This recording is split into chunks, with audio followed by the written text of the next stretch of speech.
بسم اللہ الرحمن الرحیم۔ ناظرین، پہلی وحی کے بعد کچھ عرصہ تک وحی کا سلسلہ رکا رہا اور پھر وحی کے سلسلے کا دوبارہ آغاز ہوا اور سورہ مدثر کی ابتدائی 3 آیات نازل ہوئیں، جن میں اللہ رب العزت نے آپ صلی اللہ علیہ وسلم کو ارشاد فرمایا، اے کپڑے میں لپٹنے والے، اٹھو اور لوگوں کو خبردار کرو اور اپنے پروردگار کی تکبیر کہو۔ اس طرح آپ صلی اللہ علیہ وسلم کو نبوت کے ساتھ تبلیغ کا حکم بھی دے دیا گیا۔ ناظرین، ابن اسحاق رحمہ اللہ لکھتے ہیں، سیدہ خدیجہ رضی اللہ تعالی عنہا وہ پہلی خاتون ہیں جو اللہ اور اس کے رسول صلی اللہ علیہ وسلم پر ایمان لائیں اور اللہ کی طرف سے جو کچھ حضرت صلی اللہ علیہ وسلم لے کر آئے تھے اس کی تصدیق کی۔ مشرکین کی طرف سے آپ صلی اللہ علیہ وسلم کو جب بھی تکلیف پہنچی، صدمہ پہنچا، سیدہ خدیجہ رضی اللہ تعالی عنہا نے آپ صلی اللہ علیہ وسلم کو دلاسا دیا۔ ناظرین، سیدہ خدیجہ رضی اللہ تعالی عنہا کے بعد دوسرے آدمی حضرت ابو بکر صدیق رضی اللہ تعالی عنہ ہیں جو آپ کے پرانے دوست تھے۔ انہوں نے آپ صلی اللہ علیہ وسلم کی زبان مبارک سے نبوت ملنے کا ذکر سنتے ہی فوراً آپ کی تصدیق کی اور ایمان لے آئے۔ ناظرین، بچوں میں سیدنا علی رضی اللہ تعالی عنہ ہیں جو آپ پر سب سے پہلے ایمان لائے، اور ان کے ایمان لانے کا واقعہ کچھ اس طرح ہے کہ ایک دن آپ حضور نبی اکرم صلی اللہ علیہ وسلم کے پاس تشریف لائے۔ اس وقت سیدہ خدیجہ رضی اللہ تعالی عنہا بھی آپ کے ساتھ تھیں اور آپ ان کے ساتھ چھپ کر نماز پڑھ رہے تھے۔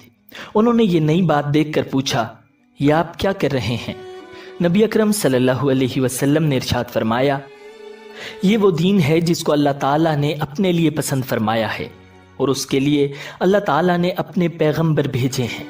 میں تمہیں بھی اس اللہ کی طرف بلاتا ہوں اور لات اور عزا کی عبادت سے روکتا ہوں۔ حضرت علی رضی اللہ تعالی عنہ نے یہ سن کر عرض کیا، یہ ایک نئی بات ہے، اس کے بارے میں نے آج سے پہلے کبھی نہیں سنا، اس لیے میں اپنے بارے میں ابھی کچھ نہیں کہہ سکتا، میں اپنے والد سے مشورہ کر لوں۔ ان کا جواب سن کر آپ صلی اللہ علیہ وسلم نے ارشاد فرمایا، علی، اگر تم مسلمان نہیں ہوتے تو بھی اس بات کو چھپائے رکھنا۔ انہوں نے وعدہ کیا اور اس کا ذکر کسی سے نہ کیا۔ رات بھر سوچتے رہے، آخر اللہ تعالیٰ نے انہیں ہدایت عطا فرما دی۔ سویرے آپ صلی اللہ علیہ وسلم کی خدمت میں حاضر ہوئے اور مسلمان ہو گئے۔ ناظرین، علماء نے لکھا ہے کہ اس وقت حضرت علی رضی اللہ تعالی عنہ کی عمر 8 سال کے قریب تھی، اور اس سے پہلے بھی انہوں نے کبھی بتوں کی عبادت نہیں کی تھی۔ وہ بچپن ہی سے نبی اکرم صلی اللہ علیہ وسلم کے ساتھ رہتے تھے، لیکن احتیاط کے باوجود حضرت علی رضی اللہ تعالی عنہ کے والد کو ان کے قبول اسلام کا علم ہو گیا، تو انہوں نے حضرت علی رضی اللہ تعالی عنہ سے اس کے متعلق پوچھا۔ اپنے والد کا سوال سن کر حضرت علی رضی اللہ تعالی عنہ نے فرمایا، ابا جان، میں اللہ اور اس کے رسول پر ایمان لا چکا ہوں اور جو کچھ اللہ کے رسول لے کر آئے ہیں اس کی تصدیق کر چکا ہوں، لہٰذا ان کے دین میں داخل ہو گیا ہوں اور ان کی پیروی اختیار کر چکا ہوں۔ یہ سن کر حضرت ابو طالب نے کہا، جہاں تک ان کی بات ہے، یعنی محمد صلی اللہ علیہ وسلم کی، تو وہ تمہیں بھلائی کے سوا کسی دوسرے راستے پر نہیں لگائیں گے، لہٰذا ان کا ساتھ نہ چھوڑنا۔ ابو طالب اکثر یہ کہا کرتے تھے، میں جانتا ہوں میرا بھتیجا جو کہتا ہے حق ہے، اگر مجھے یہ ڈر نہ ہوتا کہ قریش کی عورتیں مجھے شرم دلائیں گی تو میں ضرور ان کی پیروی قبول کر لیتا۔ ناظرین، حضرت عفیف کندی رضی اللہ تعالی عنہ ایک تاجر تھے۔ ان کا بیان ہے، اسلام لانے سے بہت پہلے میں ایک مرتبہ حج کے لیے آیا۔ تجارت کا کچھ مال خریدنے کے لیے میں عباس بن عبد المطلب کے پاس گیا۔ وہ میرے دوست تھے اور یمن سے اکثر عطر خرید کر لاتے تھے، پھر حج کے موسم میں مکہ میں فروخت کرتے تھے۔ میں ان کے ساتھ منا میں بیٹھا تھا کہ ایک نوجوان آیا۔ اس نے غروب ہوتے ہوئے سورج کی طرف غور سے دیکھا۔ جب اس نے دیکھ لیا کہ سورج غروب ہو چکا تو اس نے بہت اہتمام سے وضو کیا، پھر نماز پڑھنے لگا، یعنی کعبہ کی طرف منہ کر کے۔ پھر ایک لڑکا آیا جو بالغ ہونے کے قریب تھا، اس نے وضو کیا اور اس نوجوان کے برابر کھڑے ہو کر نماز پڑھنے لگا۔ پھر ایک عورت خیمے سے نکلی اور ان کے پیچھے نماز کی نیت باندھ کر کھڑی ہو گئی۔ اس کے بعد اس نوجوان نے رکوع کیا تو اس لڑکے اور عورت نے بھی رکوع کیا۔ نوجوان سجدے میں گیا تو وہ دونوں بھی سجدے میں چلے گئے۔ یہ منظر دیکھ کر میں نے عباس سے پوچھا، عباس یہ کیا ہو رہا ہے؟ انہوں نے بتایا، یہ میرے بھائی عبداللہ کے بیٹے کا دین ہے۔ محمد صلی اللہ علیہ وسلم کا دعویٰ ہے کہ اللہ تعالیٰ نے اسے پیغمبر بنا کر بھیجا ہے۔ یہ لڑکا میرا بھتیجا ہے، علی ابن طالب ہے، اور یہ عورت محمد صلی اللہ علیہ وسلم کی بیوی خدیجہ ہے۔ یہ عفیف کندی رضی اللہ تعالی عنہ مسلمان ہوئے تو کہا کرتے تھے، کاش اس وقت ان میں چوتھا آدمی میں ہوتا۔ ناظرین، مردوں میں سب سے پہلے سیدنا ابو بکر صدیق رضی اللہ تعالی عنہ ایمان لائے۔ آپ نبی اکرم صلی اللہ علیہ وسلم کے پہلے ہی سے دوست تھے۔ حضور نبی اکرم صلی اللہ علیہ وسلم اکثر ان کے گھر آتے اور ان سے باتیں کیا کرتے تھے۔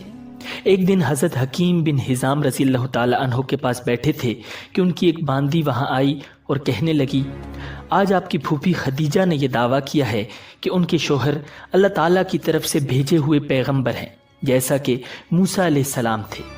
حضرت ابوبکر صدیق رضی اللہ تعالی عنہ نے جو ہی حضرت حکیم رضی اللہ تعالی عنہ کی باندی کی یہ بات سنی، چپکے سے وہاں سے اٹھے اور نبی اکرم صلی اللہ علیہ وسلم کے پاس آ گئے اور آپ صلی اللہ علیہ وسلم سے اس بارے میں پوچھا۔ اس پر آپ صلی اللہ علیہ وسلم نے حضرت ابوبکر صدیق رضی اللہ تعالی عنہ کو وحی آنے کا پورا واقعہ سنایا اور بتایا کہ آپ کو تبلیغ کا حکم دیا گیا ہے۔ یہ سنتے ہی حضرت ابوبکر صدیق رضی اللہ تعالی عنہ نے عرض کیا، میرے ماں باپ آپ پر قربان، آپ بالکل سچ کہتے ہیں، واقعی آپ اللہ کے رسول ہیں۔ آپ کے اس طرح فوراً تصدیق کرنے کی بنا پر نبی اکرم صلی اللہ علیہ وسلم نے آپ کو صدیق کا لقب عطا فرمایا۔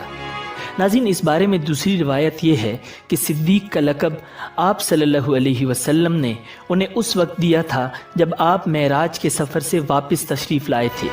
مکہ کے مشرکین نے آپ کو جھٹلایا تھا۔ اس وقت حضرت ابوبکر صدیق رضی اللہ تعالی عنہ نے اس واقعہ کو سنتے ہی فوری طور پر آپ کی تصدیق کی اور آپ نے انہیں صدیق کا لقب عطا فرمایا۔ غرض ابوبکر صدیق رضی اللہ تعالی عنہ نے آپ صلی اللہ علیہ وسلم کی نبوت کی تصدیق فوری طور پر کر دی۔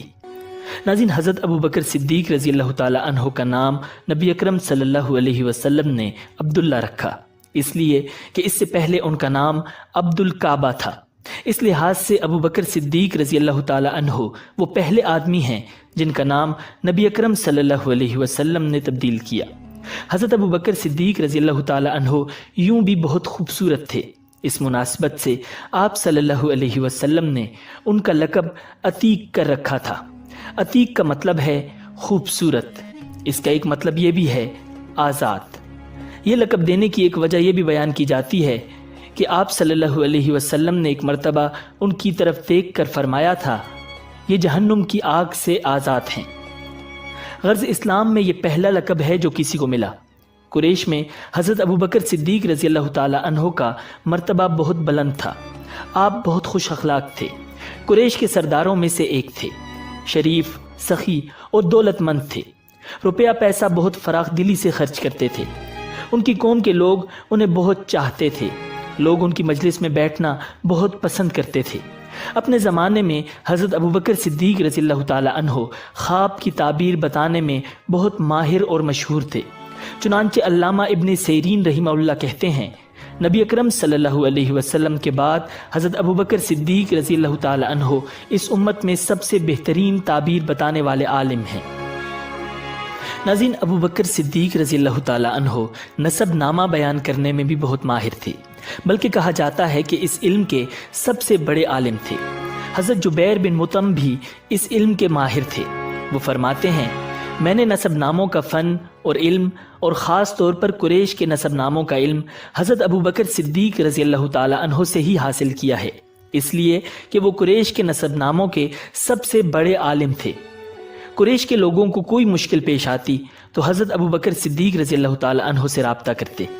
حضرت ابوبکر صدیق رضی اللہ تعالی عنہ کے بارے میں نبی اکرم صلی اللہ علیہ وسلم فرمایا کرتے تھے، میں نے جسے بھی اسلام کی دعوت دی، اس نے کچھ نہ کچھ سوچ بچار اور کسی قدر وقفے کے بعد اسلام قبول کیا، سوائے ابو بکر کے، وہ بغیر ہچکچاہٹ کے فوراً مسلمان ہو گئے۔ ابو بکر سب سے بہتر رائے دینے والے ہیں۔ میرے پاس جبرائیل علیہ السلام آئے اور انہوں نے کہا اللہ تعالیٰ آپ کو حکم دیتا ہے اپنے معاملات میں ابو بکر سے مشورہ کریں۔ ناظرین، نبی اکرم صلی اللہ علیہ وسلم کے لیے حضرت ابو بکر صدیق رضی اللہ تعالیٰ عنہ وزیر کے درجے میں تھے۔ آپ ہر معاملے میں ان سے مشورہ لیا کرتے تھے۔ ایک حدیث میں آتا ہے نبی اکرم صلی اللہ علیہ وسلم فرماتے ہیں اللہ تعالیٰ نے میری مدد کے لیے 4 وزیر مقرر فرمائے ہیں، ان میں سے 2 آسمان والوں میں سے ہیں یعنی جبرائیل اور میکائیل علیہ السلام، اور 2 زمین والوں میں سے ہیں، ایک ابو بکر اور دوسرے عمر رضی اللہ تعالی عنہما۔ ناظرین، اسلام لانے سے پہلے حضرت ابو بکر صدیق رضی اللہ تعالی عنہ نے ایک خواب دیکھا تھا۔ خواب میں آپ رضی اللہ تعالی عنہ نے دیکھا کہ چاند مکہ میں اتر آیا ہے اور اس کا ایک ایک حصہ مکہ کے ہر گھر میں داخل ہو گیا ہے، اور پھر سارے کا سارا حضرت ابو بکر صدیق رضی اللہ تعالی عنہ کی گود میں آ گرا ہے۔ آپ رضی اللہ تعالی عنہ نے یہ خواب ایک عیسائی عالم کو سنایا۔ اس نے اس خواب کی یہ تعبیر بیان کی کہ تم اپنے پیغمبر کی پیروی کرو گے جس کا دنیا انتظار کر رہی ہے اور جس کے ظہور کا وقت قریب آ گیا ہے، اور یہ کہ پیروکاروں میں سب سے زیادہ خوش قسمت انسان تم ہوگے۔ ایک روایت کے مطابق عالم نے کہا تھا اگر تم اپنا خواب بیان کرنے میں سچے ہو تو بہت جلد تمہارے گاؤں میں سے ایک نبی ظاہر ہوں گے، تم اس نبی کی زندگی میں اس کے وزیر بنو گے اور ان کی وفات کے بعد ان کے خلیفہ ہوگے۔ پھر کچھ عرصہ بعد حضرت ابو بکر صدیق رضی اللہ تعالی عنہ کو یمن جانے کا اتفاق ہوا۔ یمن میں یہ ایک بوڑھے عالم کے گھر ٹھہرے۔ اس نے آسمانی کتابیں پڑھ رکھی تھی۔ حضرت ابو بکر صدیق رضی اللہ تعالی عنہ کو دیکھ کر اس نے کہا میرا خیال ہے تم حرم کے رہنے والے ہو، اور میرا خیال ہے تم قریشی ہو اور تیمی خاندان سے ہو۔ تو حضرت ابو بکر صدیق رضی اللہ تعالی عنہ نے جواب میں فرمایا ہاں تم نے بالکل ٹھیک کہا۔ اب اس نے کہا میں تم سے ایک بات اور کہتا ہوں، تم ذرا اپنا پیٹ پر سے کپڑا ہٹا کر دکھاؤ۔ حضرت ابو بکر صدیق رضی اللہ تعالی عنہ اس کی یہ بات سن کر حیران ہوئے اور بولے ایسا میں اس وقت تک نہیں کروں گا جب تک تم اس کی وجہ نہیں بتا دو گے۔ اس پر اس نے کہا میں اپنے مضبوط علم کی بنیاد پر کہتا ہوں کہ حرم کے علاقے میں ایک نبی کا ظہور ہونے والا ہے، ان کی مدد کرنے والا ایک نوجوان ہوگا اور ایک پختہ عمر والا ہوگا۔ جہاں تک نوجوان کا تعلق ہے وہ مشکلات میں کود جانے والا ہوگا، جہاں تک پختہ عمر کے آدمی کا تعلق ہے وہ سفید رنگ کا کمزور جسم والا ہوگا، اس کے پیٹ پر ایک بالدار نشان ہوگا، حرم کا رہنے والا تیمی خاندان کا ہوگا، اور اب یہ ضروری نہیں کہ تم مجھے اپنا پیٹ دکھاؤ کیونکہ باقی سب علامتیں تم میں موجود ہیں۔ اس کی اس بات پر حضرت ابو بکر صدیق رضی اللہ تعالی عنہ نے اپنے پیٹ پر سے کپڑا ہٹا دیا۔ وہاں ان کی ناف کے اوپر سیاہ اور سفید بالوں والا ایک نشان موجود تھا۔ تب وہ پکار اٹھا رب کعبہ کی قسم تم وہی ہو۔ ناظرین، حضرت ابو بکر صدیق رضی اللہ تعالی عنہ کہتے ہیں جب میں یمن میں اپنی خریداری اور تجارتی کام کر چکا تو رخصت ہونے کے وقت اس کے پاس آیا۔ اس وقت اس نے مجھ سے کہا میری طرف سے چند شعر سن لو جو میں نے اس نبی کی شان میں کہے ہیں۔ اس پر میں نے کہا اچھی بات ہے سناؤ۔ تب اس نے مجھے وہ شعر سنائے۔ اس کے بعد جب میں مکہ معظمہ پہنچا تو نبی اکرم صلی اللہ علیہ وسلم اپنی نبوت کا اعلان کر چکے تھے۔ فوراً ہی میرے پاس قریش کے بڑے بڑے سردار آئے، ان میں زیادہ اہم عقبہ بن ابی معیط، شیبہ، ابو جہل اور ابو البختری تھے۔ ان لوگوں نے مجھ سے کہا اے ابو بکر، ابو طالب کے یتیم نے دعویٰ کیا ہے کہ وہ نبی ہیں، اگر آپ کا انتظار نہ ہوتا تو ہم اس وقت تک صبر نہ کرتے، اب جبکہ آپ آ گئے ہیں ان سے نپٹنا آپ ہی کا کام ہے۔ اور یہ بات انہوں نے اس لیے کہی تھی کہ حضرت ابو بکر صدیق رضی اللہ تعالی عنہ نبی اکرم صلی اللہ علیہ وسلم کے قریبی دوست تھے۔ ابو بکر رضی اللہ تعالی عنہ فرماتے ہیں کہ میں نے اچھے انداز سے ان لوگوں کو ٹال دیا اور خود آپ صلی اللہ علیہ وسلم کے گھر پہنچ کر دروازے پر دستک دی۔ آپ صلی اللہ علیہ وسلم باہر تشریف لائے۔ مجھے دیکھ کر آپ نے ارشاد فرمایا اے ابو بکر، میں تمہاری اور تمام انسانوں کی طرف اللہ کا رسول بنا کر بھیجا گیا ہوں، اس لیے اللہ تعالیٰ پر ایمان لے آؤ۔ آپ صلی اللہ علیہ وسلم کی بات سن کر میں نے کہا آپ کے پاس اس بات کا ثبوت ہے؟ آپ صلی اللہ علیہ وسلم نے میری بات سن کر ارشاد فرمایا، اس بوڑھے کے وہ شعر جو اس نے آپ کو سنائے تھے۔ یہ سن کر میں حیران رہ گیا اور بولا، میرے دوست، آپ کو ان کے بارے میں کس نے بتایا؟ آپ نے ارشاد فرمایا، اس عظیم فرشتے نے جو مجھ سے پہلے بھی تمام نبیوں کے پاس آتا رہا ہے۔ حضرت ابوبکر صدیق رضی اللہ تعالی عنہ نے عرض کیا، اپنا ہاتھ لائیے، میں گواہی دیتا ہوں کہ اللہ کے سوا کوئی معبود نہیں اور یہ کہ آپ اللہ کے رسول ہیں۔ حضرت ابوبکر صدیق رضی اللہ تعالی عنہ فرماتے تھے کہ آپ صلی اللہ علیہ وسلم میرے ایمان لانے پر بہت خوش ہوئے، مجھے سینے سے لگایا، پھر کلمہ پڑھ کر میں آپ کے پاس سے واپس آ گیا۔ ناظرین، مسلمان ہونے کے بعد حضرت ابوبکر صدیق رضی اللہ تعالی عنہ نے جو سب سے پہلا کام کیا وہ تھا اسلام کی تبلیغ۔ انہوں نے اپنے جاننے والوں کو اسلام کا پیغام دیا، انہیں اللہ اور اس کے رسول کی طرف بلایا۔ ناظرین، آپ رضی اللہ تعالی عنہ کی تبلیغ سے بہت سے جلیل القدر صحابہ کرام اسلام میں داخل ہوئے، جن میں سے 5 عشرہ مبشرہ میں شامل ہیں۔ ان کے نام یہ ہیں: حضرت عثمان غنی، حضرت عبد الرحمن بن عوف، حضرت سعد بن ابی وقاص، حضرت طلحہ اور حضرت زبیر رضی اللہ تعالی عنہ۔ کچھ لوگ ان میں حضرت ابو عبیدہ بن جراح رضی اللہ تعالی عنہ کا نام بھی شامل کرتے ہیں۔ ناظرین، نبوت ملنے کے بعد 3 سال تک نبی اکرم صلی اللہ علیہ وسلم خفیہ طور پر تبلیغ کرتے رہے۔ اس دوران جو شخص بھی مسلمان ہوتا وہ مکہ کی گھاٹیوں میں چھپ کر نمازیں ادا کرتا تھا۔ پھر ایک دن ایسا ہوا کہ حضرت سعد بن ابی وقاص رضی اللہ تعالی عنہ کچھ دوسرے صحابہ کے ساتھ مکہ کی ایک گھاٹی میں تھے کہ اچانک وہاں قریش کی ایک جماعت پہنچ گئی۔ اس وقت صحابہ نماز پڑھ رہے تھے۔ مشرکوں کو یہ دیکھ کر بہت غصہ آیا، وہ ان پر چڑھ دوڑے، ساتھ میں برا بھلا بھی کہہ رہے تھے۔ ایسے میں حضرت سعد بن ابی وقاص رضی اللہ تعالی عنہ نے ان میں سے ایک کو پکڑ لیا اور اس کو ایک ضرب لگائی۔ اس سے اس کی کھال پھٹ گئی، خون بہہ نکلا۔ ناظرین، یہ پہلا خون ہے جو اسلام کے نام پر بہایا گیا۔ اب قریش دشمنی پر اتر آئے۔ اس بنا پر نبی اکرم صلی اللہ علیہ وسلم حضرت ارقم رضی اللہ تعالی عنہ کے مکان پر تشریف لے آئے تاکہ دشمنوں سے بچاؤ رہے۔ اس طرح حضرت ارقم رضی اللہ تعالی عنہ کا یہ مکان اسلام کا پہلا مرکز بنا۔ اس مکان کو دار ارقم کہا جاتا ہے۔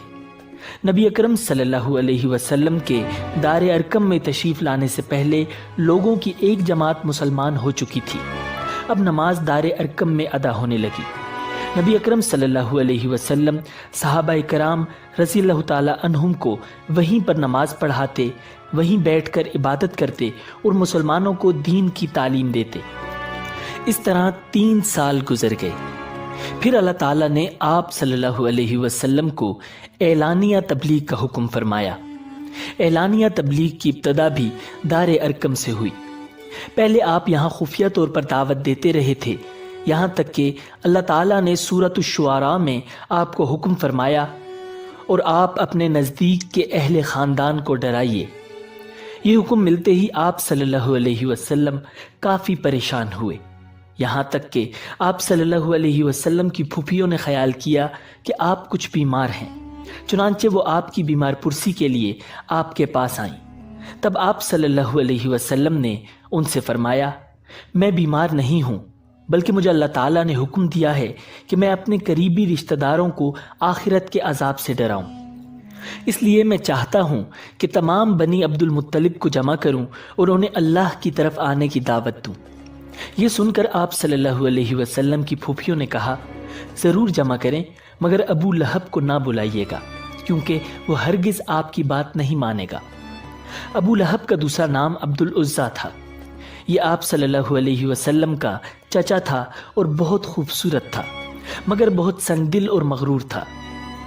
دوسرے دن نبی اکرم صلی اللہ علیہ وسلم نے بنی عبد المطلب کے پاس دعوت بھیجی۔ اس پر وہ سب آپ صلی اللہ علیہ وسلم کے ہاں جمع ہو گئے۔ ان میں ابو لہب بھی تھا۔ اس نے کہا، یہ تمہارے چچا اور ان کی اولادیں جمع ہیں، تم جو کچھ کہنا چاہتے ہو کہو اور اپنی بے دینی کو چھوڑ دو۔ ساتھ ہی تم یہ بھی سمجھ لو کہ تمہاری قوم میں یعنی ہم میں اتنی طاقت نہیں ہے کہ تمہاری خاطر سارے عربوں سے دشمنی لے سکے، لہٰذا اگر تم اپنے معاملے پر اڑے رہے تو خود تمہارے خاندان والوں ہی کا سب سے زیادہ فرض ہوگا کہ تمہیں پکڑ کر قید کر دیں، کیونکہ قریش کے تمام خاندان اور قبیلے تم پر چڑھ دوڑیں۔ اس سے تو یہی بہتر ہوگا کہ ہم ہی تمہیں قید کر دیں۔ اور میرے بھتیجے، حقیقت یہ ہے کہ تم نے جو چیز اپنے رشتہ داروں کے سامنے پیش کی ہے، اس سے بدتر چیز کسی اور شخص نے آج تک پیش نہیں کی ہوگی۔ آپ صلی اللہ علیہ وسلم نے اس کی بات کی طرف کوئی توجہ نہیں فرمائی اور حاضرین کو اللہ کا پیغام سنایا۔ آپ صلی اللہ علیہ وسلم نے ارشاد فرمایا، اے قریش، کہو اللہ کے سوا کوئی معبود نہیں اور محمد اللہ کے رسول ہیں۔ آپ صلی اللہ علیہ وسلم نے ان سے یہ بھی فرمایا، اے قریش، اپنی جانوں کو جہنم کی آگ سے بچاؤ۔ ناظرین، وہاں صرف آپ صلی اللہ علیہ وسلم کے رشتہ دار ہی جمع نہیں تھے، بلکہ قریش کے دوسرے قبیلے بھی موجود تھے۔ اس لیے آپ نے ان کے قبیلوں کے نام لے لے کر انہیں مخاطب فرمایا، یعنی آپ نے یہ الفاظ ادا فرمائے، اے بنی ہاشم، اپنی جانوں کو جہنم کے عذاب سے بچاؤ۔ اے بنی عبد شمس، اپنی جانوں کو جہنم کی آگ سے بچاؤ۔ اے بنی عبد مناف، اے بنی زہرہ، اے کعب بن لوئی، اے بنی مرو بن کعب، اپنی جانوں کو جہنم کی آگ سے بچاؤ۔ اے صفیہ، محمد کی پھوپھی، اپنے آپ کو جہنم کی آگ سے بچاؤ۔ ناظرین، ایک روایت کے مطابق آپ صلی اللہ علیہ وسلم نے یہ الفاظ بھی فرمائے، نہ میں دنیا میں تمہیں فائدہ پہنچا سکتا ہوں، نہ آخرت میں کوئی فائدہ پہنچانے کا اختیار رکھتا ہوں، سوائے اس صورت کے کہ تم کہو لا الہ الا اللہ۔ چونکہ تمہاری مجھ سے رشتہ داری ہے، اس لیے اس کے بھروسے پر کفر اور شرک کے اندھیروں میں گم نہ رہنا۔ اس پر ابو لہب آگ بگولا ہو گیا۔ اس نے تل ملا کر کہا، تو ہلاک ہو جائے، کیا تو نے ہمیں اسی لیے جمع کیا تھا؟ ناظرین، پھر سب لوگ چلے گئے۔ ناظرین، اس کے بعد کچھ دن تک آپ صلی اللہ علیہ وسلم خاموش رہے۔ پھر آپ صلی اللہ علیہ وسلم کے پاس جبرائیل علیہ السلام نازل ہوئے۔ انہوں نے آپ صلی اللہ علیہ وسلم کو اللہ تعالیٰ کی جانب سے اللہ کا پیغام ہر طرف پھیلا دینے کا حکم سنایا۔ آپ صلی اللہ علیہ وسلم نے دوبارہ لوگوں کو جمع فرمایا، ان کے سامنے یہ خطبہ ارشاد فرمایا، اللہ کی قسم، جس کے سوا کوئی معبود نہیں، میں خاص طور پر تمہاری طرف اور عام طور پر سارے انسانوں کی طرف اللہ کا رسول بنا کر بھیجا گیا ہوں۔ اللہ کی قسم، تم جس طرح جاگتے ہو اسی طرح ایک دن حساب کتاب کے لیے دوبارہ جگائے جاؤ گے۔ پھر تم جو کچھ کر رہے ہو اس کا حساب تم سے لیا جائے گا۔ اچھائیوں اور نیک اعمال کے بدلے میں تمہیں اچھا بدلہ ملے گا اور برائی کا بدلہ برا ملے گا۔ وہاں بلا شبہ ہمیشہ ہمیشہ کے لیے جنت ہے یا ہمیشہ ہمیشہ کے لیے جہنم ہے۔ اللہ کی قسم، اے بنی عبد المطلب، میرے علم میں ایسا کوئی نوجوان نہیں جو اپنی قوم کے لیے اس سے بہتر اور اعلیٰ کوئی چیز لے کر آیا ہو۔ میں تمہارے واسطے دنیا اور آخرت کی بھلائی لے کر آیا ہوں۔ ناظرین، آپ صلی اللہ علیہ وسلم کے اس خطبے کو سن کر ابو لہب نے سخت ترین انداز میں کہا، اے بنی عبد المطلب، اللہ کی قسم، یہ ایک فتنہ ہے۔ اس سے پہلے کہ کوئی دوسرا اس پر ہاتھ ڈالے، بہتر ہے کہ تم ہی اس پر قابو پالو۔ یہ معاملہ ایسا ہے کہ اگر تم اس کی بات سن کر مسلمان ہو جاتے ہو تو یہ تمہارے لیے ذلت و رسوائی کی بات ہوگی۔ ناظرین، اس کے جواب میں اس کی بہن یعنی نبی اکرم صلی اللہ علیہ وسلم کی پھوپھی حضرت صفیہ رضی اللہ تعالی عنہا نے کہا، بھائی، کیا اپنے بھتیجے کو اس طرح رسوا کرنا تمہارے لیے مناسب ہے؟ اور پھر اللہ کی قسم، بڑے بڑے عالم یہ خبر دیتے آ رہے ہیں کہ عبد المطلب کے خاندان میں سے ایک نبی ظاہر ہونے والے ہیں، لہٰذا میں تو کہتی ہوں یہی وہ نبی ہیں۔ ابو لہب کو یہ سن کر غصہ آیا۔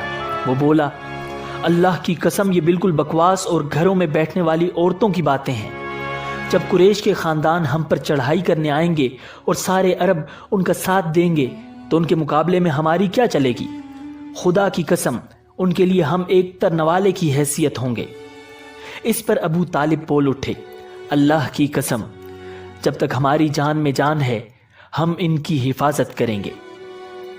اب نبی اکرم صلی اللہ علیہ وسلم صفا پہاڑی پر چڑھ گئے اور تمام قریش کو اسلام کی دعوت دی۔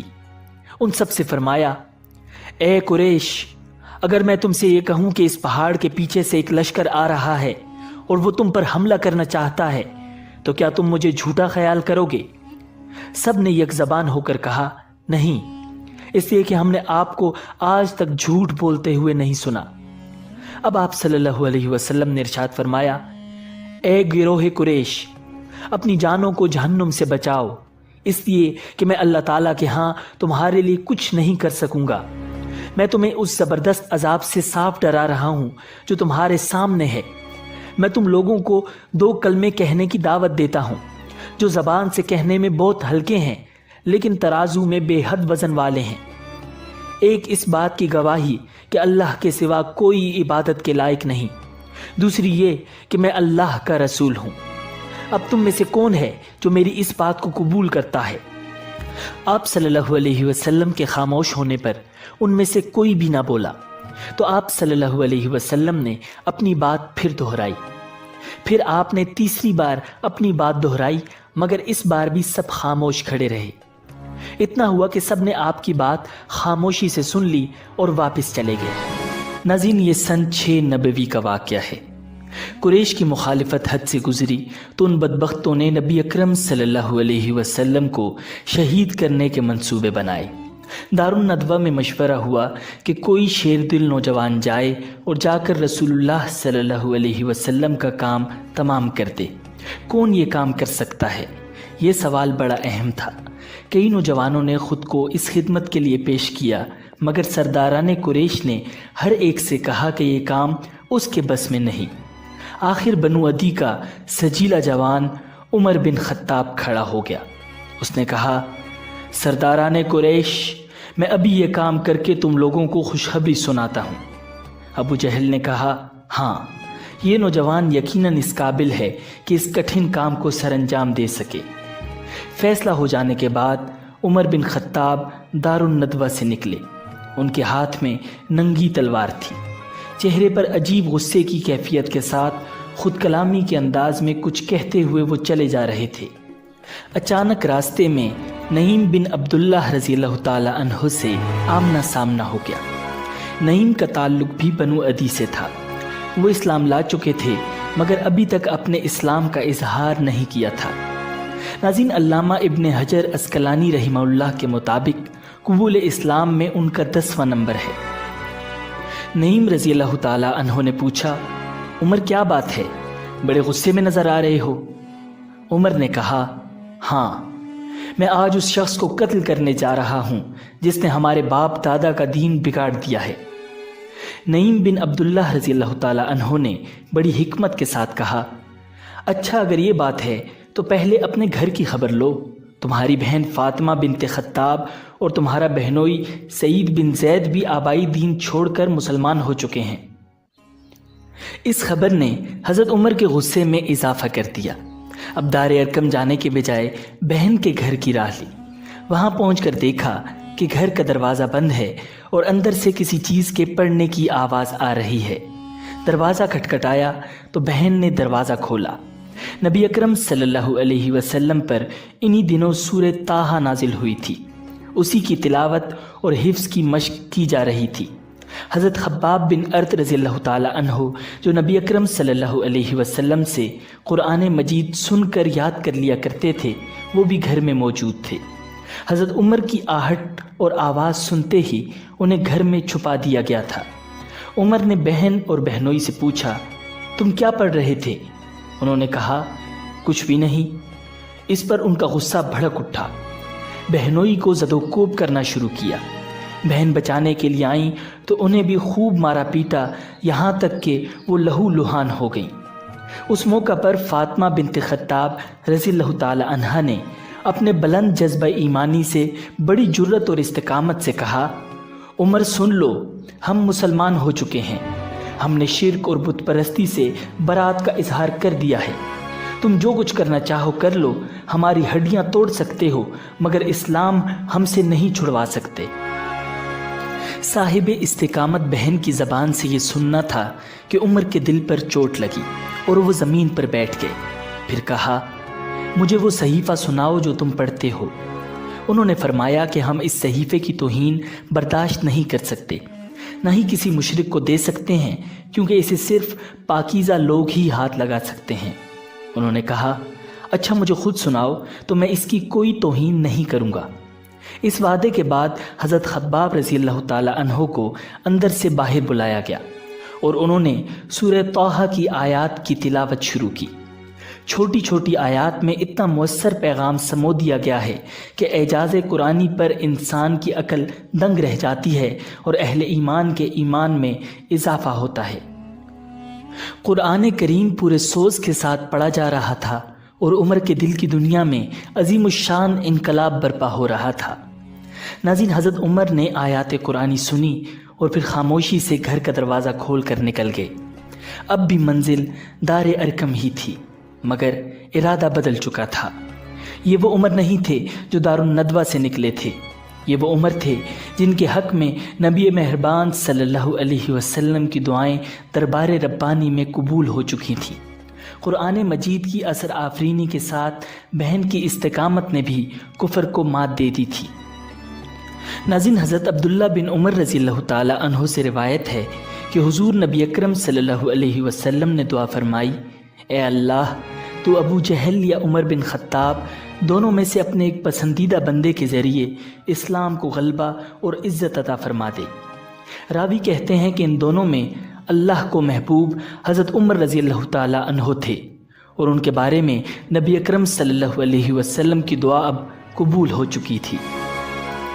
جب عمر بن خطاب دار ارقم پہنچے اور دروازے پر دستک دی تو ایک صحابی نے دروازے کے سوراخ میں سے ان کے ہاتھ میں ننگی تلوار دیکھ کر دروازہ کھولنے کے بجائے واپس نبی اکرم صلی اللہ علیہ وسلم کے پاس آ کر سرگوشی کے انداز میں کہا، یا رسول اللہ صلی اللہ علیہ وسلم، عمر بن خطاب دروازے پر کھڑا ہے اور اس کے ہاتھ میں تلوار ہے۔ حضرت حمزہ رضی اللہ تعالی عنہ جو صرف 3 دن پہلے مسلمان ہوئے تھے، انہوں نے بھی یہ بات سن لی اور فرمایا، اللہ کے بندے دروازہ کھول دو، اگر وہ نیک ارادے سے آیا ہے تو سر آنکھوں پر، اور اگر اس کا کوئی اور ارادہ ہے تو ڈرنے کی کوئی ضرورت نہیں، میں اس کا سر اسی کی تلوار سے قلم کر دوں گا۔ دروازہ کھلا، عمر اندر آئے، سیدھے نبی اکرم صلی اللہ علیہ وسلم کے پاس پہنچے۔ آپ صلی اللہ علیہ وسلم نے ان کی چادر پکڑ کر کھینچا اور کہا، عمر کیسے آئے ہو؟ عرض کیا، اسلام قبول کرنے کے لیے حاضر ہوا ہوں۔ پھر کلمہ شہادت پڑھا اور اسلام میں داخل ہو گئے۔ نبی اکرم صلی اللہ علیہ وسلم کی زبان مبارک سے تکبیر کا نعرہ بلند ہوا۔ پھر سبھی صحابہ کرام نے بھی آپ صلی اللہ علیہ وسلم کی تقلید میں اللہ کی کبریائی کا اعلان کیا اور دار ارقم تکبیر کے نعروں سے گونج اٹھا۔ ناظرین، قبول اسلام کے بعد حضرت عمر رضی اللہ تعالی عنہ نے نبی اکرم صلی اللہ علیہ وسلم سے عرض کیا، یا رسول اللہ صلی اللہ علیہ وسلم، کیا ہم حق پر نہیں ہیں؟ آپ صلی اللہ علیہ وسلم نے ارشاد فرمایا، یقیناً ہم حق پر ہیں۔ اس پر عرض کیا، پھر ہمیں دار ارقم کے بجائے بیت اللہ شریف میں جا کر نماز پڑھنی چاہیے۔ چنانچہ اس روز مسلمان دار ارقم سے 2 صفیں بنا کر نکلے۔ ایک صف کے آگے آگے حمزہ بن عبد المطلب رضی اللہ تعالی عنہ تھے اور دوسری صف کے آگے عمر بن خطاب رضی اللہ تعالی عنہ تھے۔ مسلمان اس شان کے ساتھ حرم شریف میں آئے اور وہاں نماز پڑھی اور حضرت عمر رضی اللہ تعالی عنہ نے سرداران قریش کو متنبع کر دیا کہ وہ اسلام میں داخل ہو گئے ہیں۔ اس خبر سے قریش کے ہاتھوں کے طوطے اڑ گئے۔ یوں اہل علم کے نزدیک سیدنا عمر بن خطاب رضی اللہ تعالی عنہ مراد رسول صلی اللہ علیہ وسلم ہے۔ ناظرین، شوال 10 نبوی میں حضور اکرم صلی اللہ علیہ وسلم طائف تشریف لے گئے۔ اس سفر میں صرف آپ کے غلام حضرت زید بن حارثہ رضی اللہ تعالی عنہ آپ کے ساتھ تھے۔ طائف میں ثقیف کا قبیلہ آباد تھا۔ آپ صلی اللہ علیہ وسلم یہ اندازہ کرنے کے لیے طائف تشریف لے گئے کہ قبیلہ ثقیف کے دلوں میں بھی اسلام کے لیے کچھ گنجائش ہے یا نہیں۔ آپ صلی اللہ علیہ وسلم یہ امید بھی لے کر گئے تھے کہ ممکن ہے یہ لوگ مسلمان ہو جائیں اور آپ کی حمایت میں اٹھ کھڑے ہوں۔ طائف پہنچ کر آپ نے سب سے پہلے اس قبیلے کے سرداروں کے پاس جانے کا ارادہ کیا۔ یہ 3 بھائی تھے، ایک کا نام عبد یا علیل تھا، دوسرے کا نام مسعود تھا اور تیسرے کا نام حبیب تھا۔ ان تینوں کے بارے میں پوری طرح وضاحت نہیں ملتی کہ یہ بعد میں مسلمان ہو گئے تھے یا نہیں، بہرحال آپ صلی اللہ علیہ وسلم نے ان تینوں سے ملاقات کی، اپنے آنے کا مقصد بتایا، اسلام کے بارے میں بتایا، انہیں اسلام کی دعوت دینے کے ساتھ مخالفوں کے مقابلے میں ساتھ دینے کی دعوت دی۔ ان میں سے ایک نے کہا، کیا وہ تم ہی ہو جسے خدا نے بھیجا ہے؟ ساتھ ہی دوسرے نے کہا، تمہارے علاوہ خدا کو رسول بنانے کے لیے کوئی اور نہیں ملا تھا؟ اس کے ساتھ ہی تیسرا بول اٹھا، خدا کی قسم میں تم سے کوئی بات چیت نہیں کروں گا، کیونکہ اگر تم واقعی اللہ کے رسول ہو تو تمہارے ساتھ بات چیت کرنا بہت خطرناک ہے، اور اگر تم نبی نہیں ہو تو تم جیسے آدمی سے بات کرنا مجھے زیب نہیں دیتا۔ ناظرین، آپ صلی اللہ علیہ وسلم ان سے مایوس ہو کر اٹھ کھڑے ہوئے۔ ان تینوں نے اپنے یہاں کے اوباش لوگوں کو اور اپنے غلاموں کو آپ صلی اللہ علیہ وسلم کے پیچھے لگا دیا۔ وہ آپ کے گرد جمع ہو گئے۔ راستے میں بھی دونوں طرف لوگوں کا ہجوم ہو گیا۔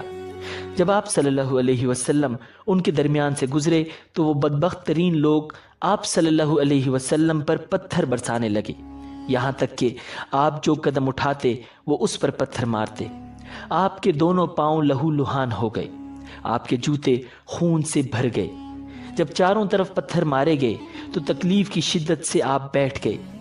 ان بدبخت اوباشوں نے آپ صلی اللہ علیہ وسلم کی بغلوں میں بازو ڈال کر آپ کو کھڑے ہونے پر مجبور کر دیا۔ جو ہی آپ نے چلنے کے لیے قدم اٹھائے وہ پھر پتھر برسانے لگے، ساتھ میں وہ ہنس رہے تھے اور کہے لگا رہے تھے۔ زید بن حارثہ رضی اللہ تعالی عنہ کا یہ حال تھا کہ وہ آپ کو پتھروں سے بچانے کے لیے خود کو ان کے سامنے کر رہے تھے۔ اس طرح وہ بھی لہو لہان ہو گئے، لیکن اس حالت میں بھی انہیں آپ صلی اللہ علیہ وسلم ہی کی فکر تھی، اپنی کوئی پرواہ نہیں تھی۔ ان کے اتنے زخم آئے کہ سر پھٹ گیا۔ آخر آپ صلی اللہ علیہ وسلم اس بستی سے نکل کر ایک باغ میں داخل ہو گئے۔ اس طرح ان بدبخت ترین لوگوں سے چھٹکارا ملا۔ آپ اور زید بن حارثہ رضی اللہ تعالی عنہ اس وقت تک زخموں سے بالکل چور ہو چکے تھے اور بدن لہو لہان تھا۔ آپ ایک درخت کے سائے میں بیٹھ گئے۔ آپ صلی اللہ علیہ وسلم نے اللہ رب العزت سے دعا کی، اے اللہ، میں اپنی کمزوری، لاچاری اور بے بسی کی تجھ سے فریاد کرتا ہوں۔ یا ارحم الراحمین، تو کمزوروں کا ساتھی ہے اور تو ہی میرا رب ہے، اور میں تجھ ہی پر بھروسہ کرتا ہوں۔ اگر مجھ پر تیرا غضب اور غصہ نہیں ہے تو مجھے کسی کی بھی پرواہ نہیں۔ اسی وقت اچانک آپ صلی اللہ علیہ وسلم نے دیکھا کہ وہاں باغ کے مالک عتبہ اور شیبہ بھی موجود ہیں۔ وہ بھی دیکھ چکے تھے کہ طائف کے بدماشوں نے آپ صلی اللہ علیہ وسلم کے ساتھ کیا سلوک کیا ہے۔ انہیں دیکھتے ہی آپ صلی اللہ علیہ وسلم اٹھ کھڑے ہوئے، کیونکہ آپ کو معلوم تھا کہ وہ دونوں اللہ کے دین کے دشمن ہیں۔ ادھر ان دونوں کو آپ کی حالت پر رحم آ گیا۔ انہوں نے فوراً اپنے نصرانی غلام کو پکارا، اس کا نام عداس تھا۔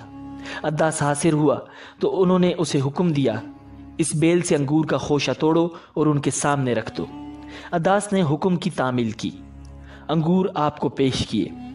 آپ صلی اللہ علیہ وسلم نے جب انگور کھانے کے لیے ہاتھ بڑھایا تو فرمایا، بسم اللہ۔ عداس نے آپ کے منہ سے بسم اللہ سنا تو اس نے اپنے آپ سے کہا، اس علاقے کے لوگ تو ایسا نہیں کہتے۔ آپ صلی اللہ علیہ وسلم نے اس سے پوچھا، تم کس علاقے کے رہنے والے ہو؟ تمہارا دین کیا ہے؟ عداس نے بتایا کہ وہ نصرانی ہے اور نینوا کا رہنے والا ہے۔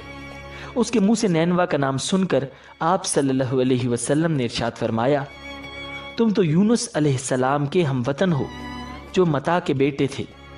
عداس بہت حیران ہوا اور بولا، آپ کو یونس بن متا کے بارے میں کیسے معلوم ہوا؟ خدا کی قسم، جب میں نینوا سے نکلا تھا تو وہاں 10 آدمی بھی ایسے نہیں تھے جو یہ جانتے ہوں کہ یونس بن متا کون تھے، اس لیے آپ کو یونس بن متا کے بارے میں کیسے معلوم ہوا؟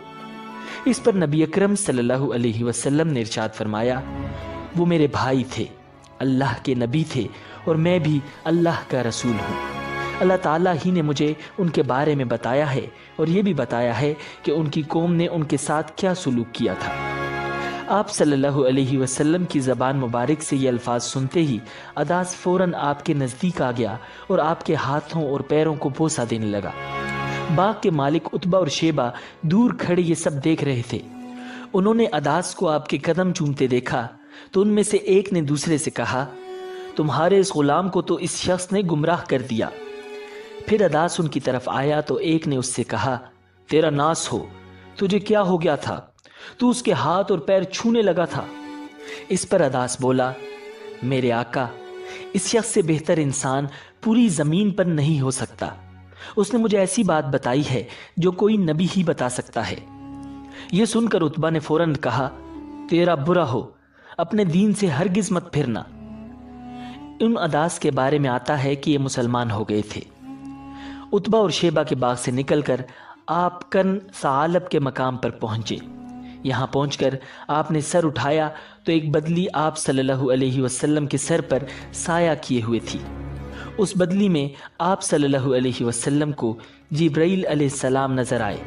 انہوں نے آپ سے کہا، آپ نے اپنی قوم یعنی بنی ثقیف کو جو کہا اور انہوں نے جو جواب دیا اس کو اللہ تعالیٰ نے سن لیا ہے اور مجھے پہاڑوں کے نگران کے ساتھ بھیجا ہے، اس لیے بنی ثقیف کے بارے میں جو چاہیں اس فرشتے کو حکم کر دیں۔ اس کے بعد پہاڑوں کے فرشتے نے نبی اکرم صلی اللہ علیہ وسلم کو پکارا اور عرض کیا، اے اللہ کے رسول، اگر آپ چاہیں تو میں ان پہاڑوں کے درمیان اس قوم کو کچل دوں یا انہیں زمین میں دھسا کر ان کے اوپر پہاڑ گرا دوں۔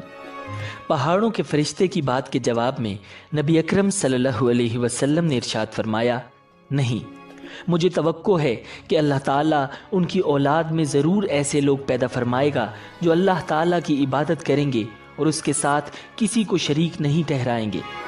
اس پر پہاڑوں کے فرشتے نے جواب دیا، اللہ تعالیٰ نے جیسا آپ صلی اللہ علیہ وسلم کو نام دیا ہے، آپ صلی اللہ علیہ وسلم حقیقت میں رؤوف و رحیم ہیں، یعنی بہت معاف کرنے والے اور بہت رحم کرنے والے ہیں۔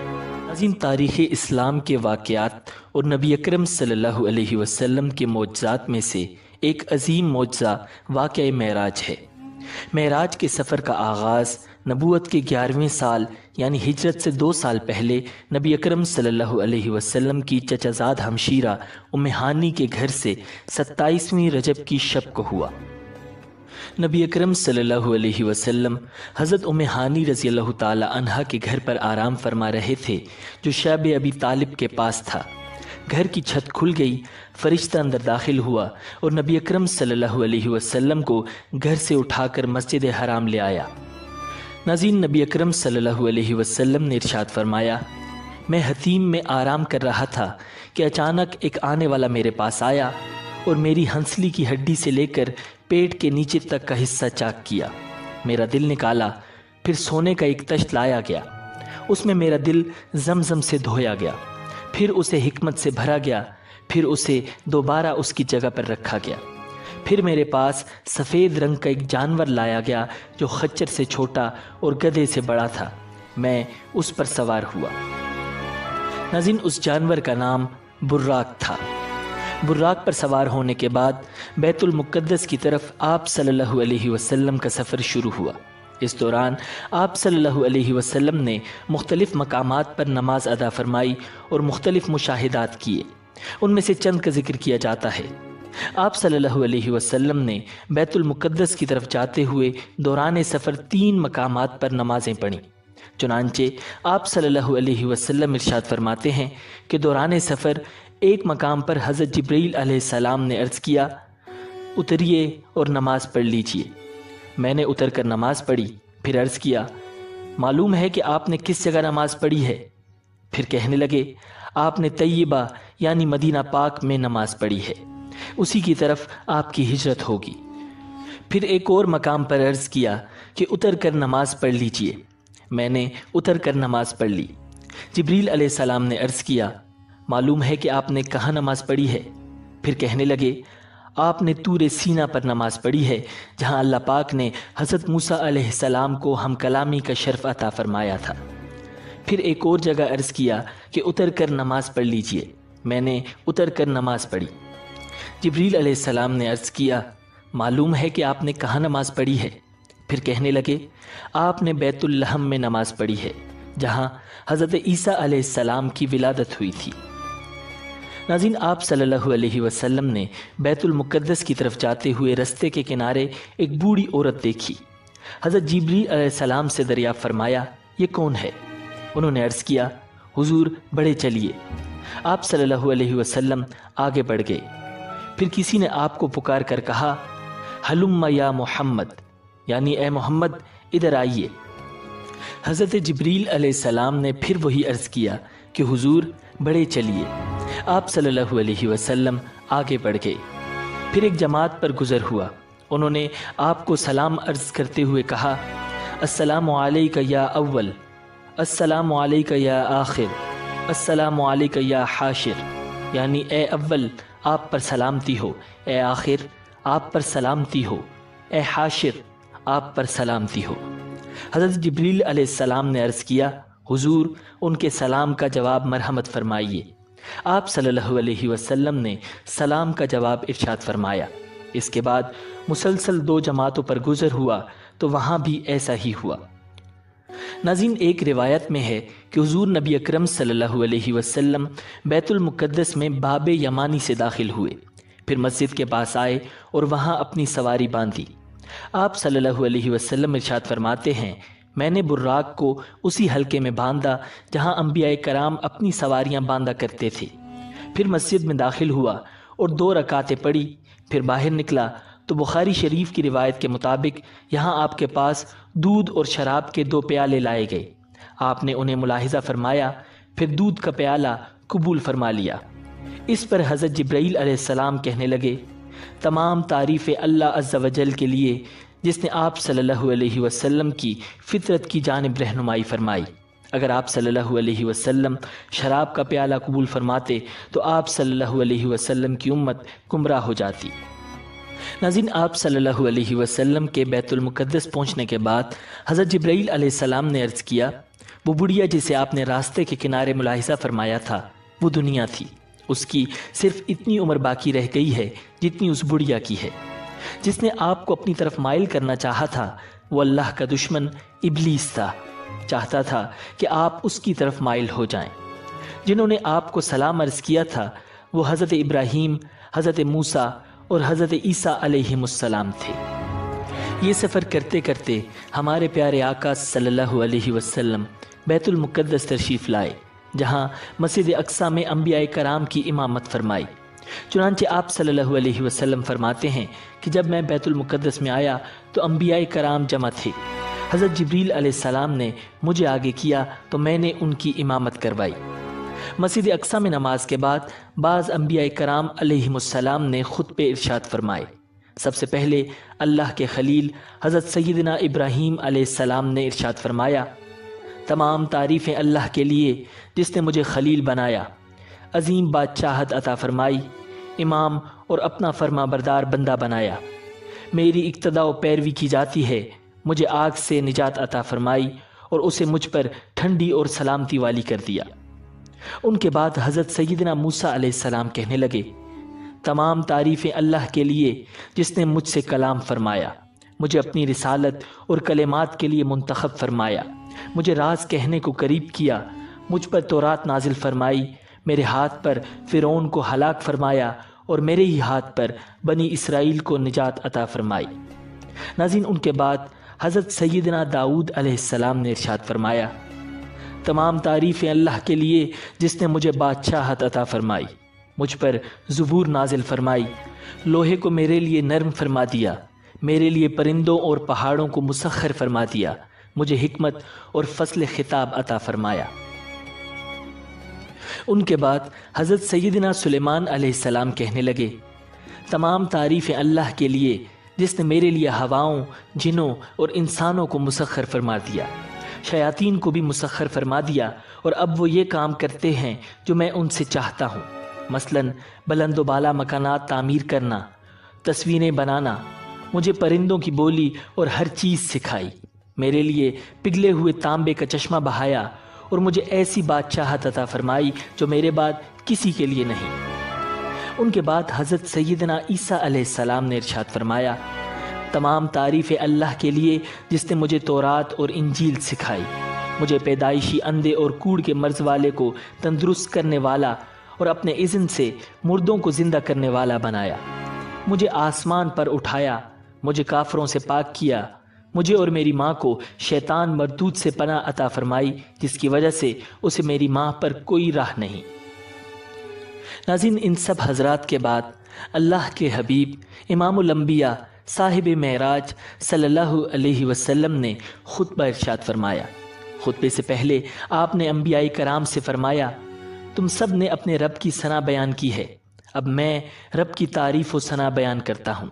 پھر آپ نے اس طرح خطبہ پڑھا، تمام تعریفیں اللہ کے لیے جس نے مجھے تمام جہانوں کے لیے رحمت اور تمام انسانوں کے لیے خوشخبری سنانے والا اور ڈر سنانے والا بنا کر بھیجا، مجھ پر حق و باطل میں فرق کرنے والی کتاب کو نازل فرمایا جس میں ہر شے کا روشن بیان ہے، میری امت کو لوگوں میں ظاہر ہونے والی سب امتوں میں بہترین امت بنایا، درمیانی امت بنایا اور انہیں اول بھی بنایا اور آخر بھی، میرے لیے میرا سینہ کشادہ فرما دیا، مجھ سے بوجھ کو دور فرمایا، میرے ذکر کو بلند فرمایا اور مجھے فاتح اور خاتم بنایا۔ یہ سن کر حضرت سیدنا ابراہیم علیہ السلام نے فرمایا، بہذا فضلکم محمد، یعنی اسی وجہ سے محمد نے تم پر فضیلت پائی۔ ناظرین، یہاں مسجد اقصی تک کے معاملات مکمل ہوئے، اب آسمانوں کا سفر شروع ہوا۔ چنانچہ نبی اکرم صلی اللہ علیہ وسلم ارشاد فرماتے ہیں، پھر مجھے سواری پر سوار کیا گیا، جبریل علیہ السلام مجھے لے کر چلے، حتیٰ کہ وہ دنیا کے آسمان پر پہنچے تو دروازہ کھلوایا، پوچھا گیا کون؟ فرمایا جبریل۔ پوچھا گیا تمہارے ساتھ کون ہے؟ فرمایا حضرت محمد صلی اللہ علیہ وسلم ہیں۔ پوچھا گیا کیا انہیں بلایا گیا ہے؟ فرمایا ہاں۔ تو کہا گیا ان کو خوش آمدید ہو، وہ خوب آئے۔ پھر دروازہ کھولا گیا، جب میں داخل ہوا تو وہاں حضرت آدم علیہ السلام موجود تھے۔ جبریل علیہ السلام نے کہا، یہ آپ کے والد آدم علیہ السلام ہیں، انہیں سلام کیجیے۔ میں نے انہیں سلام کیا، انہوں نے جواب دیا۔ پھر فرمایا، مرحبا بالابن الصالح والنبی الصالح، یعنی اے صالح فرزند اور صالح نبی، تم خوب تشریف لائے۔ آپ نے مجھے خوش آمدید کہا اور دعائے خیر فرمائی۔ وسلم نے حضرت آدم علیہ السلام کے دائیں بائیں کچھ لوگوں کو ملاحظہ فرمایا، جب آپ اپنی دائیں جانب دیکھتے تو ہنس پڑتے اور جب بائیں جانب دیکھتے تو رو پڑتے۔ حضرت جبریل علیہ السلام نے عرض کیا، ان کے دائیں اور بائیں جانب جو صورتیں ہیں یہ ان کی اولاد ہیں، دائیں جانب والے جنتی ہیں اور بائیں جانب والے جہنمی ہیں۔ حضور اکرم صلی اللہ علیہ وسلم نے ارشاد فرمایا، پھر مجھے جبریل علیہ السلام اوپر لے گئے، حتیٰ کہ دوسرے آسمان پر پہنچے، دروازہ کھلوایا، پوچھا گیا کون؟ فرمایا جبریل۔ پوچھا گیا تمہارے ساتھ کون ہے؟ فرمایا حضرت محمد صلی اللہ علیہ وسلم۔ پوچھا گیا کیا انہیں بلایا گیا ہے؟ فرمایا ہاں۔ کہا گیا خوش آمدید، تم بہت ہی اچھا آنا آئے۔ پھر دروازہ کھول دیا گیا۔ جب میں اندر پہنچا تو وہاں حضرت یحییٰ علیہ السلام اور حضرت عیسیٰ علیہ السلام موجود تھے۔ جبریل علیہ السلام نے ارشاد فرمایا، یہ یحییٰ علیہ السلام ہیں اور یہ عیسیٰ علیہ السلام ہیں، انہیں سلام کیجیے۔ میں نے سلام کیا، ان دونوں نے جواب دیا۔ پھر انہوں نے کہا، مرحبا بالاخ الصالح والنبی الصالح۔ انہوں نے مجھے خوش آمدید کہا اور دعائے خیر کی۔ پھر جبریل علیہ السلام مجھے تیسرے آسمان کی طرف لے گئے، دروازہ کھلوایا، پوچھا گیا کون؟ فرمایا جبریل۔ پوچھا گیا تمہارے ساتھ کون ہے؟ فرمایا حضرت محمد صلی اللہ علیہ وسلم ہیں۔ پوچھا گیا انہیں بلایا گیا ہے؟ فرمایا ہاں۔ کہا گیا خوش آمدید، تم خوب ہی آئے۔ پھر دروازہ کھولا گیا، جب میں داخل ہوا تو وہاں حضرت یوسف علیہ السلام موجود تھے۔ جبریل علیہ السلام نے ارشاد فرمایا، یہ یوسف علیہ السلام ہیں، انہیں سلام کیجیے۔ میں نے انہیں سلام کیا، انہوں نے جواب دیا، مرحبا بالاخ الصالح والنبی الصالح۔ انہیں حسن کا ایک حصہ دیا گیا تھا۔ انہوں نے مجھے خوش آمدید کہا اور دعائے خیر کی۔ پھر جبریل علیہ السلام مجھے اور اوپر لے گئے، حتیٰ کہ چوتھے آسمان پر پہنچے تو دروازہ کھلوایا، پوچھا گیا کون ہے؟ فرمایا جبریل ہوں۔ پوچھا گیا تمہارے ساتھ کون ہے؟ فرمایا حضرت محمد صلی اللہ علیہ وسلم ہیں۔ پوچھا گیا کیا انہیں بلایا گیا ہے؟ فرمایا ہاں۔ کہا گیا خوش آمدید، اچھا آنا آپ آئے۔ تو دروازہ کھولا گیا۔ جب اندر گئے تو وہاں حضرت ادریس علیہ السلام موجود تھے۔ جبریل علیہ السلام نے کہا، یہ ادریس علیہ السلام ہیں، انہیں سلام کیجیے۔ میں نے انہیں سلام کیا، انہوں نے جواب دیا اور کہا مرحبا بالاخ الصالح والنبی الصالح، یعنی خوش آمدید اے صالح بھائی اور صالح نبی۔ انہوں نے مجھے بھی خوش آمدید کہا اور دعائے خیر کی۔ پھر مجھے اوپر لے گئے، حتیٰ کہ 5ویں آسمان پر پہنچے تو دروازہ کھلوایا۔ پوچھا گیا کون؟ کہا جبریل ہوں۔ پوچھا گیا تمہارے ساتھ کون ہے؟ فرمایا حضرت محمد صلی اللہ علیہ وسلم ہیں۔ پوچھا گیا کیا انہیں بلایا گیا ہے؟ فرمایا ہاں۔ کہا گیا خوش آمدید، آپ اچھا آنا آئے۔ دروازہ کھولا گیا تو وہاں حضرت ہارون علیہ السلام موجود تھے۔ جبریل علیہ السلام نے کہا یہ ہارون علیہ السلام ہیں، انہیں سلام کیجیے۔ میں نے انہیں سلام کیا، انہوں نے جواب دیا اور پھر انہوں نے مجھے خوش آمدید کہا۔ پھر جبریل علیہ السلام مجھے اور اوپر لے گئے، حتیٰ کہ 6 آسمان پر پہنچے۔ 6 آسمان پر نبی اکرم صلی اللہ علیہ وسلم کی ملاقات حضرت موسیٰ علیہ السلام سے ہوئی۔ موسیٰ علیہ السلام نے آپ صلی اللہ علیہ وسلم کو خوش آمدید کہا اور ان کے لیے دعائے خیر کی۔ جب آپ صلی اللہ علیہ وسلم وہاں سے آگے بڑھے تو موسیٰ علیہ السلام رونے لگے۔ ان سے پوچھا گیا کیا چیز آپ کو رلا رہی ہے؟ فرمایا اس لیے کہ ایک فرزند میرے بعد نبی بنائے گئے، ان کی امت میری امت سے زیادہ جنت میں جائے گی۔ نبی اکرم صلی اللہ علیہ وسلم ارشاد فرماتے ہیں پھر جبرائیل علیہ السلام مجھے 7ویں آسمان کی طرف لے گئے۔ جبرائیل علیہ السلام نے دروازہ کھلوایا۔ پوچھا گیا کون ہے؟ فرمایا جبریل ہوں۔ پوچھا گیا تمہارے ساتھ کون ہے؟ فرمایا حضرت محمد صلی اللہ علیہ وسلم ہیں۔ پوچھا گیا کیا انہیں بلایا گیا ہے؟ فرمایا ہاں۔ کہا گیا خوش آمدید، آپ بہت اچھا آنا آئے ہیں۔ میں داخل ہوا تو وہاں حضرت ابراہیم علیہ السلام موجود تھے۔ آپ بیت المعمور کے ساتھ ٹیک لگا کر تشریف فرما تھے۔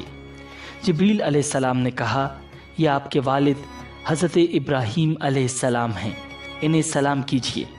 میں نے انہیں سلام کیا، انہوں نے جواب دیا۔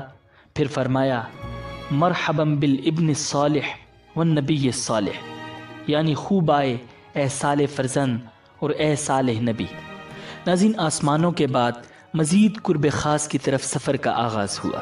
اس کے بارے میں پیارے آقا صلی اللہ علیہ وسلم ارشاد فرماتے ہیں پھر میں سدرۃ المنتہا تک اٹھایا گیا۔ ناظرین، سدرۃ المنتہا بیری کا ایک نورانی درخت ہے۔ اس کے پھل مٹکوں کی طرح اور پتے ہاتھی کے کانوں کی طرح تھے۔ جب اسے اللہ کا کوئی حکم پہنچتا ہے تو متغیر ہو جاتا ہے۔ اللہ کی مخلوق میں ایسا ایک بھی نہیں جو اس کے حسن کی تعریف کر سکے۔ تو اللہ نے مجھ پر وحی فرمائی۔ جبریل علیہ السلام نے کہا یہ سدرۃ المنتہا ہے۔ وہاں 4 نہریں تھیں، 2 نہریں خفیہ تھیں اور 2 نہریں ظاہر۔ میں نے پوچھا اے جبریل یہ کیا ہے؟ عرض کیا کہ خفیہ نہریں جنت کی 2 نہریں ہیں اور ظاہری نہریں نیل اور فرات ہیں۔ پھر میرے سامنے بیت المعمور لایا گیا۔ اس کے بعد میرے پاس ایک برتن شراب کا، ایک برتن دودھ کا اور ایک برتن شہد کا لایا گیا۔ میں نے دودھ کا پیالہ لیا تو جبریل علیہ السلام نے کہا یہ فطرت ہے، اسی پر آپ اور آپ کی امت ہوگی۔ اس کے بعد آپ براق پر سوار ہوئے تو اس کے حجاب کے پاس آئے جو اللہ کریم کے قرب خاص میں ہے۔ اچانک اس حجاب سے ایک فرشتہ نکلا۔ نبی اکرم صلی اللہ علیہ وسلم نے حضرت جبریل علیہ السلام سے فرمایا یہ کون ہے؟ حضرت جبریل علیہ السلام نے عرض کیا اس ذات کی قسم جس نے آپ کو حق کے ساتھ مبعوث فرمایا، بطور مکان کے میں تمام مخلوق میں سب سے زیادہ قریب ہوں، لیکن اس فرشتے کو میں نے اپنی تخلیق سے لے کر اب تک کبھی نہیں دیکھا۔ یوں آپ صلی اللہ علیہ وسلم سفر کو جاری رکھتے ہوئے ایک مقام سے دوسرے مقام تک اور ایک حجاب سے دوسرے حجاب تک چلتے گئے، حتیٰ کہ ایک ایسے مقام پر پہنچے جہاں حضرت جبرائیل علیہ السلام رک گئے۔ آپ صلی اللہ علیہ وسلم نے ارشاد فرمایا اے جبریل مجھ سے الگ نہ ہو۔ عرض کیا اے میرے آقا ہماری رسائی بس ایک معلوم مقام تک ہے، میں اگر ایک بال برابر بھی آگے جاؤں گا تو جل جاؤں گا۔ اس رات تو میں آپ کے احترام کی وجہ سے یہاں تک پہنچا ہوں، ورنہ میرا آخری ٹھکانہ سدرۃ المنتہا ہے۔ ناظرین، حضرت جبریل علیہ السلام نے خود ہی فرمایا تھا کہ میرا آخری ٹھکانہ سدرۃ المنتہا ہے۔ لیکن شب معراج نبی اکرم صلی اللہ علیہ وسلم کے صدقے انہیں سدرۃ المنتہا سے آگے جانے کی اجازت مل گئی۔ حضرت جبریل علیہ السلام کے رکنے کے بعد اب نبی اکرم صلی اللہ علیہ وسلم اکیلے چلے۔ آپ اندھیرے والے حجابات سے گزرتے گئے، حتیٰ کہ 70,000 ایسے موٹے حجابات سے بھی تجاوز کر گئے جن میں سے ہر ایک کی طوالت 500 سال کے برابر تھی، اور ہر حجاب کے درمیان 500 سال کا فاصلہ تھا۔ تو ایک مقام پر براق رک گیا۔